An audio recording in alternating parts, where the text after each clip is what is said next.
Good morning friends. आज हम किस्मत किस्से कहानियाँ में 51वें एपिसोड में फातिमा गुल नाम की एक महिला की बात करेंगे। मैं रोज़ाना की तरह गुरुद्वारा महान गुरु नानक साहब गोल्फ लिंक साउथ दिल्ली में लंगर सेवा कर रहा था। यह लंगर सेवा करते हुए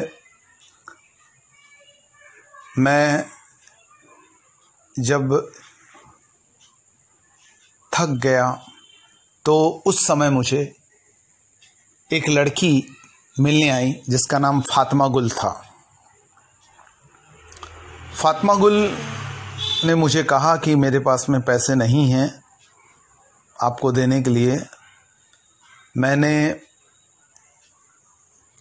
बहुत कुछ सुना है आपके बारे में, इसलिए मैं आपसे मिलने आई हूँ। मैंने फातिमा गुल को गुरुद्वारा महान गुरु नानक साहब गोल्फ लिंक के बगल में जो मेरा ज्योतिष नाम का बंगला था उसमें लेके गया और अपने ज्योतिष के काउंसलिंग रूम में कॉफ़ी पीते हुए मैंने फातिमा गुल से बात की। फातिमा गुल ने बताया कि मैं एक गरीब महिला हूँ,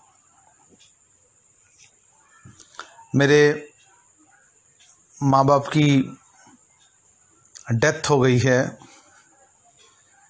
मैं किसी तरीके से अपना गुजारा करती थी। तो लोगों के यहाँ बर्तन मांजना, लोगों के गंदगी को फेंक देना, साफ़ करना, यह मेरा था। और मेरे जैसी अभागन महिला के साथ में दिल्ली के आलीशान इलाके में रहने वाले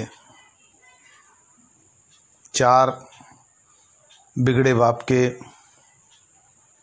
अरबपति लोगों ने सरेआम बलात्कार किया है। मैं यही सोचकर आपके पास आई थी कि यदि उन्हें सज़ा मिलेगी तो ठीक है, नहीं तो मैं रेलवे की पटरी में आत्महत्या कर लूँगी।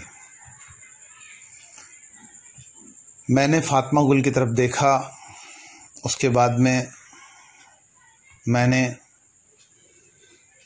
उसकी कुंडली बनाई।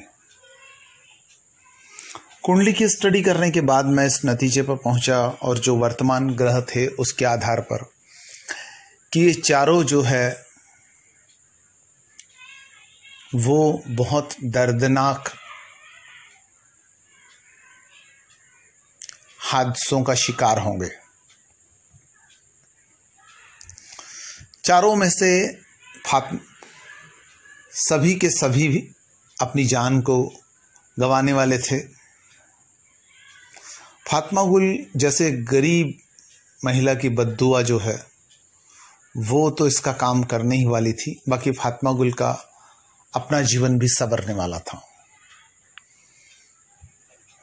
कुछ ही दिनों में फातिमा गुल को एक हमसफ़र मिल गया और फातिमा गुल की ज़िंदगी अच्छे रास्ते पे जाने लगी। पर फातिमा गुल का जो घाव है उसमें अभी ठंडक नहीं पड़ी थी।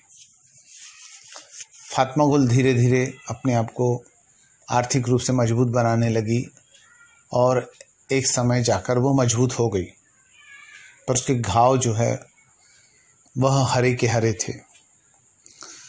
वो चारों में से सभी के पिता का जॉइंट शेयर्स का बिजनेस था जो बुरे तरीके से डूब गया। उसके बाद में उनमें से 3 लोगों के पिता ने अलग अलग जगह पर आत्महत्या की। चौथे का पिता अपने आप को गोली मारकर मारा गया। अब बारी थी बच्चों की। बच्चे इस गम में शराब पीकर तेजी से गाड़ियां चला रहे थे और अचानक हुए एक्सीडेंट ने उन सबको मौत के आगोश में पहुंचा दिया। महिलाओं का क्या हुआ इसका तो कोई पता नहीं। बाकी कहते हैं कि अलग अलग जगह पर उनकी भी दुखद मृत्यु हुई। फातिमा गुल का जीवन अच्छाई की ओर गया। वो अपने आप को स्टैंड कर गई और अब समाज में सम्माननीय स्थान से पर रहते हुए जी रही है। और वो बड़ा परिवार जो अपने आप को बहुत ऊंचा समझता था, उसका नाम लेने वाला भी कोई नहीं रहा है। हमारे किए अच्छे काम भी बढ़ते हैं और हमारे किए बुरे काम भी बढ़ते हैं।